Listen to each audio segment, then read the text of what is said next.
Hey everyone, it's Len May, and welcome to the first show of Everything is Personal. So grateful to have everybody join, and I am delighted to have my beautiful, sexy co-host, John Small, here. So welcome, John. Thank you, Thanks Len. for... Well, no, thank you so much, Len. It is a pleasure to be here on your first ever episode of Everything is Personal, because everything is personal. And I'm delighted to join you. Thank you. Yeah, it's maybe I could start off by talking a little bit about myself and giving everybody a background. Just so everybody knows, I'm the CEO and co-founder of a company called Endocanna Health. We primarily do DNA testing and helping people match and find the right cannabinoid profile for them. I've also been in the cannabis space for over 25 years. First of all, as a patient, then as an activist, owner, operator. So, it's sort of in my blood, but I think everybody has cannabis in them, right, John? You have a little bit more than me, but there's definitely some cannabis left over from last night's activities. There you go.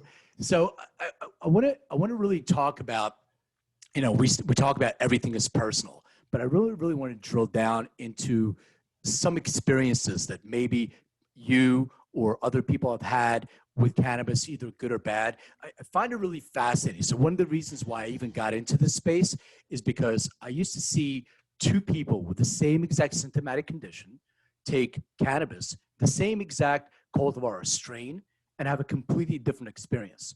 Some of them had really good experiences, some of them not so good. So I was wondering, have you ever had a negative experience with cannabis? Yeah, I've had quite a few, not quite a few, but I've definitely had some negative experiences with cannabis that have actually, in a lot of ways, turned me off of cannabis for long periods of time. And then I kind of go back and I want to experiment again.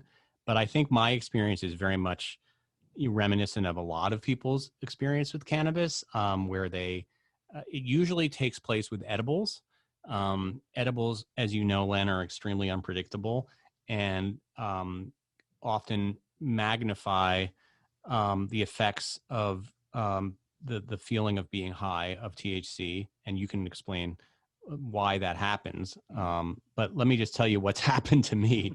I think the first bad experience that I had, or one of the worst experiences I had, was when I was home alone and I was feeling kind of frisky, and I had gotten a big bag of chocolate chip edible cookies. And I was working from home and everybody was out of the house. And I was like, you know what, I'm just going to chill and I'm going to have a chocolate chip cookie. And it was like, I don't remember what it was, the ratio, but they were, I basically had two, and you probably should have half if you're somebody that doesn't have a tolerance for chocolate chip cookies. And I ate them, and then I completely forgot that I had eaten them. And I was basically doing something in the kitchen, and all of a sudden it was like this wave came over me. And I think everybody has had this, that's had a bad experience of like, suddenly I was extremely high, but I was so high that I didn't even really know what was happening, because it was such an overwhelming feeling of being my reality being slightly altered, that it was almost like I was suddenly dreaming and I didn't know why. And it was a scary feeling. And literally, I would say that happened. And then I had this feeling, oh, I think I might be very, very high right now. And then the doorbell rang, and it was my two kids coming home from school. And my wife was at work, and I was alone with the kids, high out of my absolute mind and completely responsible for them. They were young at this age. They were like in the, whatever, 10 and 8 or whatever. And they, hey daddy. And I'm like, pull it together, and just completely freaking out, knowing that I can't call my wife because she'd be so mad at me that I would eat 2 chocolate chip edibles in the middle of the day. And so I'm just pulling it together. And it was pretty scary, because I was, it really made me have to like, try to focus. But every time I would try to focus, I would kind of forget why I felt the way I forgot, and why I felt the way I did. And then I would remember. And then at one point I had to make the kids dinner, and I was just like, okay, you are now lifting the tray, you are putting it into the oven. I had to like tell myself what I was doing. they had no idea. And I can't wait to tell them the story when they grow up, because they'll be like, that's funny. But, you know, I was able to pull it off, but it was scary. And I really felt out of control, and I felt like I couldn't drive. You know, it was actually not a great situation to be in. If anything had ever happened to the kids, I was really out of my mind high. And that scared me. So after that, I didn't want to touch THC for like a year, even though I work at Green Entrepreneur Magazine and write about pot all day. And I, you know, I'll take my CBD products, but I was really scared. And then I went back, and, you know, the lesson of start low, go slow was obviously not learned that day. And I just got cocky, ate stocky. I don't know. But, but anyway, so what happened to me that day, Len? So first of all, your liver converts THC to a completely different substance. It's 11-oxyhydroxide delta 9 tetrahydrocannabinol, which is a lot stronger than THC, which is the active ingredient in cannabis that makes you high. So it's stronger, it's a slower onset, and you could be a poor metabolizer. So if you're a poor metabolizer of THC through your digestive system and you're getting that conversion, so it takes a longer time, but it's much more intense. And then the other thing that happens is we have genes that trigger these anxiety markers, stress. So even if you have that and you took an edible that made you super high and it triggers some of those other genetic expressions, you're in for a very interesting experience. Some people get psychosis. Like I had a friend of mine that called 2 weeks ago. She's like, my roommate flipped out. She actually had a psychotic episode. Like, what happened? She smoked weed, and that was it. And she just had a psychotic episode and triggered that. So, you know, you got to be careful with edibles. It's a completely different experience than, you know, smoking a joint or something like that. Yeah, that's because you're not metabolizing it through your liver, and I know that's clear. And I did take something recently. I did a tincture, a very strong tincture. My other bad experience was that I took a tincture, and it was like a very high THC to CBD tincture. I took it under my tongue before I went to bed. I slept for about 8 hours, and when I woke up, I went to go to the bathroom, and I realized I was completely high. And I felt weird, and I was like, what is wrong? And then I was like, oh my God, I'm really high right now. And it was very weird to wake up high, because usually, you know, even if you're drunk, you go to sleep drunk, you wake up, you have a hangover. You're not drunk, you know, at least I've never been that way. And that was strange because it was a tincture, but I think when I told you about this, you said that I probably swallowed it. And well, even so, I mean, most people don't take tinctures properly anyway. You're supposed to keep it on your tongue and let it go through your sublingual cavity so it penetrates your blood-brain. But most people keep it and then swallow, so it goes through your liver anyway. But you know, there's also a mindset. So I had a friend. Well, I still have a friend. His name. You do? He's a good friend of mine. I have a friend. He won't mind that I add him. His name is Mitch. And growing up, he was my roommate, and we always used to, like, we'd smoke weed together. But when we go out, every once in a while, he would have what now I see as a panic attack.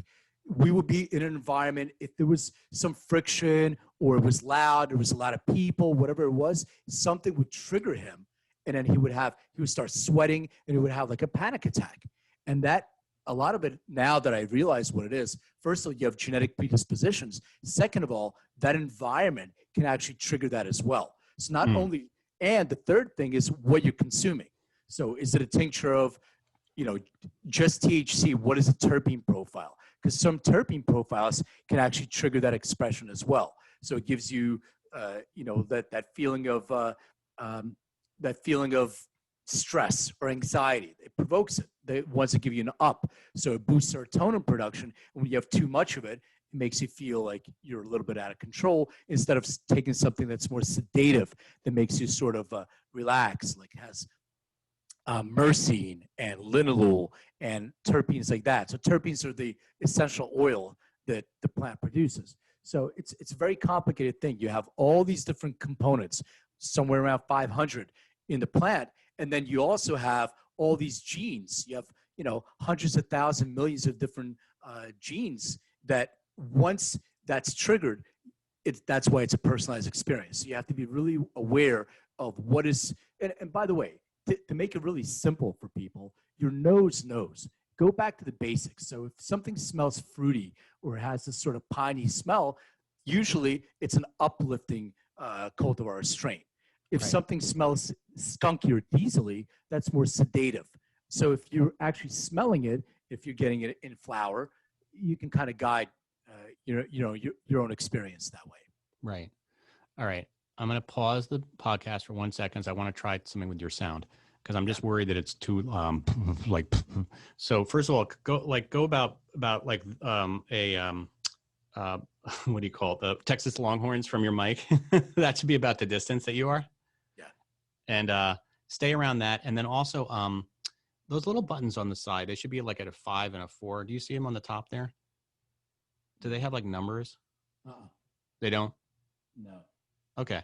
One says gain, and it's in the middle, and the other one is at the first thing. So I can put it up a little bit. How's that? Try it. That's good. And talk a little bit. Test. So, testing. 1, 2, 1, 2, 3, 4. Testing. Yeah. How's that? I think that's better. I think it's Should better. raise the gain at all? Try the gain. Try the raise again. Good. Yeah. Is that good? Yeah, that's better. Yeah. I think I think it was almost too, it was like, I just didn't want it to be too poppy. Now, yeah, it wasn't too soft. It was like you're popping a lot. Okay. We'll resume our conversation now. Okay. Now, Tommy, we are resuming our conversation. But what about you, Len? Have you ever had bad experience? I mean, tell me how long you've been smoking cannabis. I think it's helpful if I give you a little bit of background. All right. Understand. It sounds weird. So let's turn down the gain. I just want to make sure. How's that? Yeah, it's better. So, yeah, I just ask you that question again. So Len, tell us a little bit about your background, cannabis. Like, when did you first discover it? How long have you been smoking? Yeah, many years, but I think it's going to be helpful if I give you a little bit of a background about myself, and it'll give you an indication of, I started smoking when I was about 14 or so, but look, I immigrated to this country I was born in Lithuania. Oh, so really? My parents, old Soviet Union and really, really old school. They had no idea the difference between cannabis and heroin. So when I was diagnosed with ADD when I was in my teens, and they tried to put me on all kinds of medication, and I was hanging out with some older kids, and we started dabbling in smoking cigarettes. I'm like, okay. So I was going to class, and they say, hey, you want to go out and smoke a little bit before class? I was like, yeah, sure. So we're in the woods next to my school, and there's one cigarette that's getting passed around.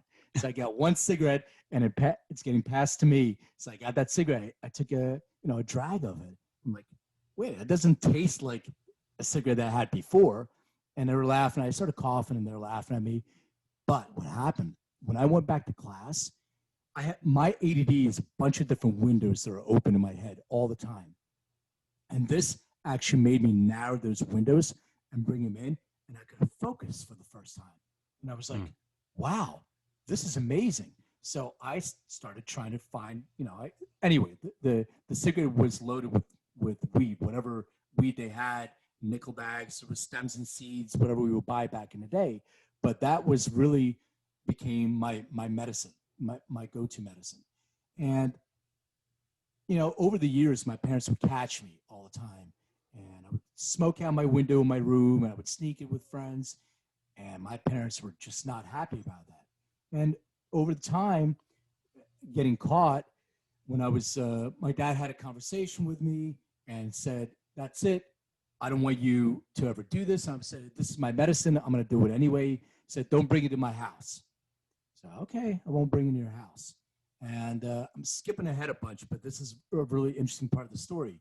So when I was about 18 or so, 17, 18, I used to have fake ID. So we used to go clubbing all the time. So we go out to, my ID said I was 24 or something like that.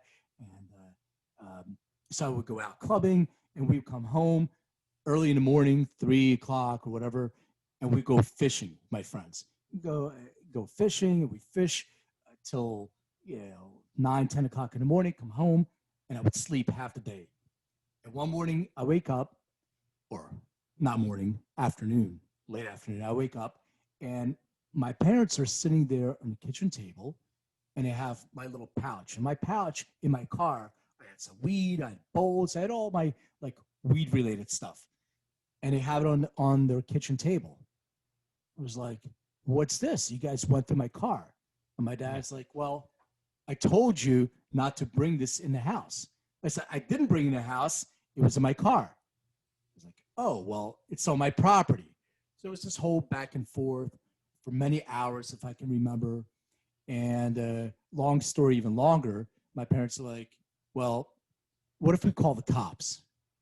I'm like, call the fucking cops. I don't give a shit. Jesus. So they did. They called the cops. Wow. Your parents called the cops on you. Yep, for weed. So they so they were tough, old school Lithuanian. Yeah, my dad was born in Belarus, so he's Belarusian, and my mom was born in Lithuania. So anyway, old school Soviet Union type, parents. And then cops came, 2 female police officers, and they were like, were they hot? They were not hot. Oh, sorry. I thought this was the beginning of a different kind of podcast. It's a different story, yeah. Okay, go ahead. Now that I look back, they were so hot, and I did not believe in one. Right. So they were very manly, and they were very mean. They were like, oh, we're gonna take you in, and we're gonna lock you up. I'm like, okay, I have under 28 grams of misdemeanor. I'll sign myself out and all this stuff.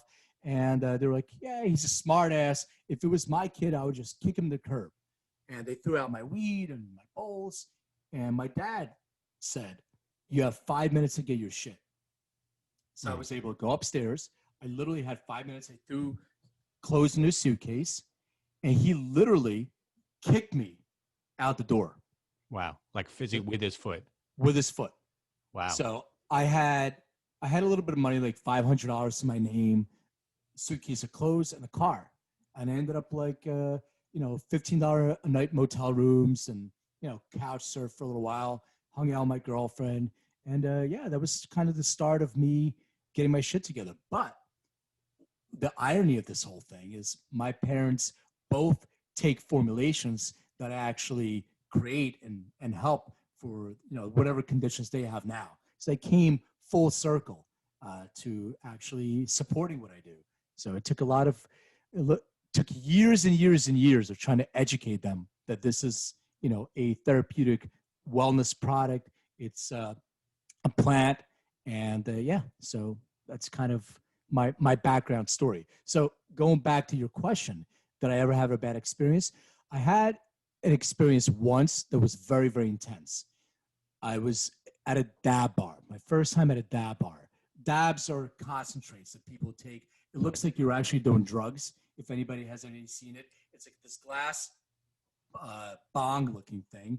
And then you have to put a concentrated form of cannabis, which is an oil that comes from the plant. It's at least 3 times as strong as, flour. So you put it into this bong glass pipe looking thing and you torch it with a blowtorch and you take a hit. When I took my first dab hit, all the receptors were like, whoa, it blew my mind completely. My heart started racing. Yeah. And I was just, that's the way I feel. Yeah. I was like, holy shit, what is this? And then I sort of talked myself down. I said, okay, this is cannabis. Nothing's going to happen to me. I just took too much. So what do? I just drink some water and chill. And after I relaxed and then took my second hit. See, that's the difference between us. I didn't take my second hit. That might be my genetic makeup.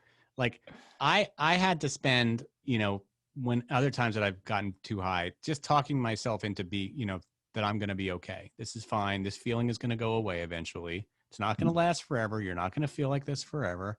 And people talk about being paranoid. I don't know if that's what they mean. There's a kind of an alarming feeling, right? Where that you feel very different than you usually feel, and that your sense of reality and your sense of self is altered somewhat. And your sense of your place in the world, like it just is altered. And some people, I think, really love that feeling.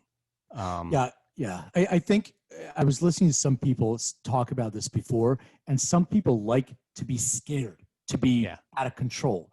I don't have that gene, Mhm. but I do have a control gene, but it's sort of a conditioning. I don't have the genes that are related to anxiety and paranoia and some of those psychosis. I don't have those. But some people that do, it gets triggered and it can be pretty serious. But if you think like, it's the same thing with psychedelics. If you have a psychedelic experience, you're letting go of control. I have control issues. So for me, the first time going through that journey, being able to let go and say, you know what, I just have to trust the process.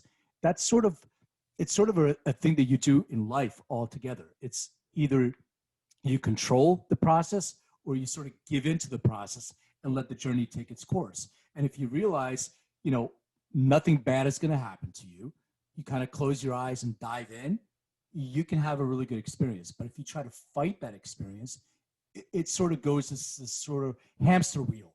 It continues to go and you start freaking yourself out. And that's when, heart rate goes up and all that stuff too. So now you're feeling, oh my God, is there something really wrong with me? And there isn't. Your anxiety causes more anxiety, right? It's perpetual. Exactly. Yeah. And I think when that happens to you, I think the best thing to do is, to find a place to sit down, like you said, have a glass of water, and then just like what I tried to do is, like you said, I tried to just enjoy. I tried to be like, okay, there's all these people that, have written great music being high and do great comedy being high and all this stuff. And there must be something to this feeling that I'm trying to embrace it rather than like run from it. You just have to know this is going to go away. Like you're not going to feel like this forever, and maybe enjoy it while you do feel like this. But yeah, I think that's the fear. It's just very different feeling than feeling drunk, right? It's just a different sensation. And I think it throws you off when you're not used to it. Yeah. Completely different sensation. You're right. Completely different sensation. Mm-hmm. All right. So you have not had the worst experiences being high, but you have had some very interesting experiences being high. Tell me, or just with cannabis, tell me some of the things in your life that have been enhanced by the cannabis experience. I don't know, in your life. Well, everything has been enhanced, but I think it's going back to sort of my story where I was out on my own and I had an experience that really changed my life. I got a job at a record store called Tower Records, and I wasn't working. I was just getting ready to start college, and I started working as a cashier, and everybody in the store, I guess I can say this now because the company's out of business, but everybody would get high. Everybody would get high, including the manager and everybody. And people would, start coming up. Like people who would shop at the record store, we would smoke on breaks and all that. Was this the Tower Records on Sunset? No, this is I'm from Philly, right? Yeah, this is back in Philly. In Philly, right? So this is Tower Records in Philly. So been there. Back in the day, I remember it. It was the best job I ever had. $7 an hour, but I got thousands of CDs and vinyl and got to meet a whole bunch of people. So it was a great job. And then what happened was people started asking me, "Hey, can you get weed because you smell like weed?" So I kind of so I started a business, I guess, to try to help me pay for college. We had the first, I guess, illegal delivery service. People would page me with my beeper. Yes, we had beepers. It was doctors and drug dealers that had beepers. And my buddy would, I would page my buddy, and he would go back to my apartment, and he would deliver whatever people would ask. So we had this business going for a while. So that was a really interesting experience because it allowed me to get access and start learning about cannabis. And when I started getting different cannabis, I was like, oh, why is this one crystally? Why is this one smell this way? What is it? And I started really, really digging into reading as much as I possibly could to find out what all this stuff means and why people have different experiences and why this one is a different strain than another one. So that became one of my passions. And in doing so, I was the guy that always had weed. And what happened was every single time we would be out, and I talked about fake ID, but we would go to clubs. And when we go to a club, you get the guy at the door, hey, you want to smoke? And we get the guy at the door high. Then the DJs were next. And then we would hang out in small clubs where there were bands and would start smoking with the bands. And that was sort of my entry into, okay, now I can have some interesting experiences with people. There was one where we drove, this is in 1990, MTV Spring Break, 1990. So we got into these souped up Jeeps that we had to stop every hour or two to get gas because the gas gauge wasn't working. And we drove from Philly all the way to Daytona. And the people, so we're hanging out with the VJs from MTV there because my friend had a press pass. And then we were there to see Stone Temple Pilots and Cypress Hill. And we just got the cassette of Cypress Hill's first album. And we were listening to that whole thing all the way down. And it was incredible. They did a great show. So we're walking, we're walking after the show, and we see Cypress Hill, on their balcony in a hotel. I think it was Be Real, or maybe it was Be and Send Dogg. And we see them, we're yelling, hey, Cypress Hill. And we could barely hear them, but we were doing sign language. Like they put up the international sign for weed where the two fingers go up to your mouth, kind of, hey, and they're like, do you have any? And I'm like, yes, I do. They're like, well, all right, come up. Like, what room? And they with their hands, like, room 10, 24, whatever that room was. So we came up to the room, and, I'm like, hey, and it was Send Dogg, and it was Muggs, and Be Real. Yeah. And I'm like, all right, let's smoke a joint. And Muggs like, no, we're smoking a blunt. So, Muggs you got to taught get your me terminology right here. Come on. So yeah, Muggs taught me how to roll a blunt. It was the first blunt I've ever smoked was with DJ Muggs. And we had a great experience, and we hung out a couple more times. And then when I came back to Philly, they were on a label called Roughhouse, which was a Philadelphia label back then. I think, if I'm not mistaken, Crisscross was on that label. I think maybe the Fugees were signed to that label too. So the guy who ran that label, Chris Schwartz, was like, hey, man, I know you guys are big fans.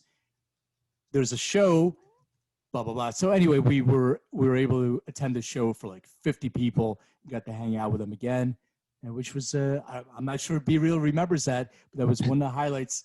I'll ask him next time I see him. All right.